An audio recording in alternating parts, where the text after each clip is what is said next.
Hey everybody, a few things have happened on my end. So, right now let's do what I call a meme roundup. I really like the humor theory that we talked about last year, but I think the real interesting part of it was applying it to different examples.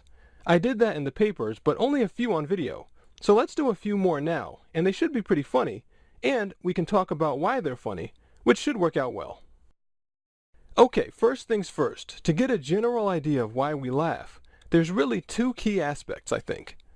The first one is misplacement, which is when you see that a pattern has gone wrong, which indicates that someone made a mistake. And the second one is multiple gaps. This is just when you notice more than one mistake. And we can show how this works right off the bat. You can pause the video to check this out if you want. Alright, I think this is really funny. The general idea is that you have a situation where people are supposed to be showing how sophisticated they are, how great, healthy, or expensive their food is, which I see all the time myself on social media. And in this case, the person's food actually looks like a mess. But there are a few things that make it much funnier. For one, you can see in the response that the guy writes poorly. This makes it funnier because it's being pointed out by someone who sounds ignorant themselves, which means that you can not only potentially laugh at the person's poor grammar, but the original person looks worse for getting owned by someone who isn't that smart. And on top of it, doesn't care at all that they're insulting the original person, making the person doing the insulting look clueless or the original person look weak. Or both. So beyond making someone look worse, that's an example of how it gets funnier when you notice multiple errors. But on top of that, this also mixes in something else that makes us laugh, which is how we detect misplacement, where someone tried to follow a pattern and failed. That instinct can kick in at other times, like here. It's not just that the person's supposed high-class breakfast is actually a mess. In the attempt to follow the pattern and failing, it calls to mind another dumb mistake you could make. In this case, forgetting to close the window while people are mowing the lawn outside. The fact that the leaves of whatever the person's eating on the plate do look like that is part of the humor. It makes it more valid or believable. So you get altogether not just an attempt to look high class that failed, but seeing someone else speak poorly, and seeing the original person look even worse because a person who sounds dumb is pointing out their error and has no respect for them in doing so. Which combines with the misplacement to show that her error calls to mind leaving the window open while someone's mowing the lawn, which is something else dumb, and you get something really, really funny when you mix all that together. Now, very quickly, when you do make a joke with misplacement, the broken pattern actually has to lead to something bad or low quality for it to be funny. When you just break a pattern without it including a bad result or low quality thing, you get this.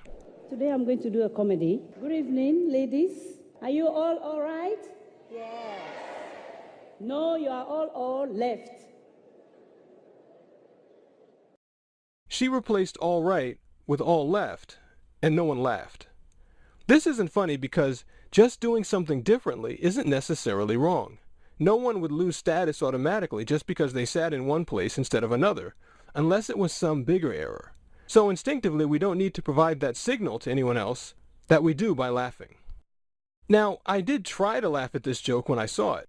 I imagined maybe she was making some political point by saying they're all left-wingers, but it just wasn't triggering in my mind.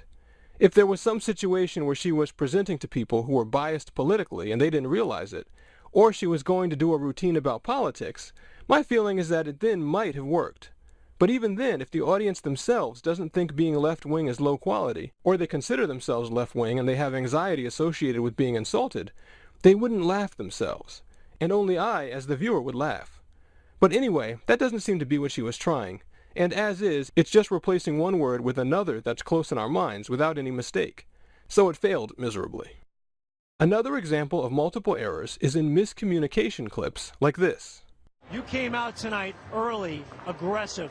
What was different for you tonight in terms of just setting the tone with your game in this game? Ball. Now, I have to cut it a bit for time, but the context of course matters. So you see, it's a normal interview until that happens, which is part of us having the right expectation in order to laugh when things go wrong. But anyway, here we're laughing at two people failing to communicate.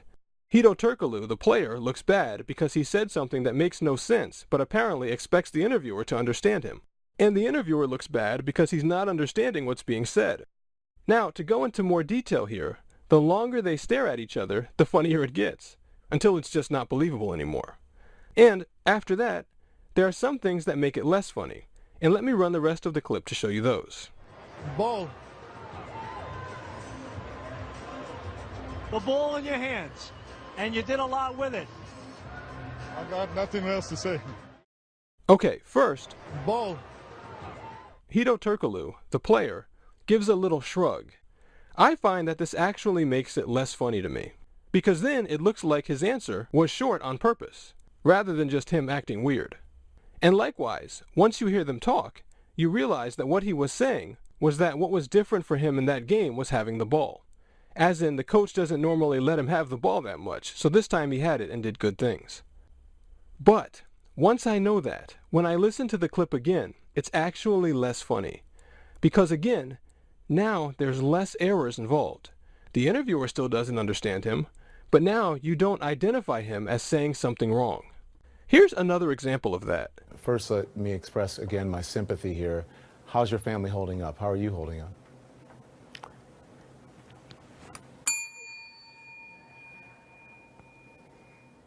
What does that mean?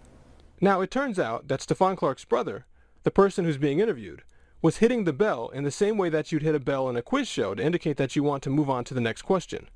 But again, I find that realizing that makes it less funny. Now, let me throw in a couple more things about misplacement. Puns are, of course, basically naked misplacement, as are things like this. But I don't actually laugh at this one that much, and at this point you might be able to guess why. There's nothing particularly wrong or low value about quarantining a tent. Although actually, as I write this, if you imagine Tarantino as this cool, rich filmmaker, and the person cleaning the tent as doing a very technical and boring job, I mean, if you really try to imagine it that way, I do see how it can be funny. And that brings up one more key point, which is something you might wonder once you hear this stuff. And that is, how do we know that it's misplacement that we're laughing at, and not just one thing reminding us of something else that's funny? That's something that I thought a lot about. And here's why. You can actually laugh at two things that are not actually low value by themselves, if they don't match each other. And this meme here is an example of that. If you take it as mismatching the guy cleaning the tent with the cool filmmaker, almost like you're imagining Tarantino himself in an alternate life, or imagining yourself thinking that the tent cleaner is just as cool as Quentin Tarantino. Likewise, when I used to play NBA Live with my cousin, he made me laugh really hard one time when he called Yao Ming the Tower of Power, because that's a phrase that pro wrestlers used to say in the 90s. The Tower of Power, too sweet to be sour, funky like a monkey, oh yeah! And I didn't see them as foolish or weak. They're actually pretty cool. And I like Yao Ming a lot too. He's a smart guy, was very good at basketball and so on. But I laughed because Yao's personality was so not like the wrestlers. He's very respectful and so on. So by finding that mismatched pattern, it triggers the same error recognizing instinct in our brain and makes us laugh. Not just in that mismatch, but in imagining Yao himself saying that, or Yao having that personality. Anyway, I think that's enough of that for now, and I may do more meme roundups in the future as a way to have some funny content that also explains how funniness works. And I'm working on the other videos that I posted about, and those will be up soon. Thanks.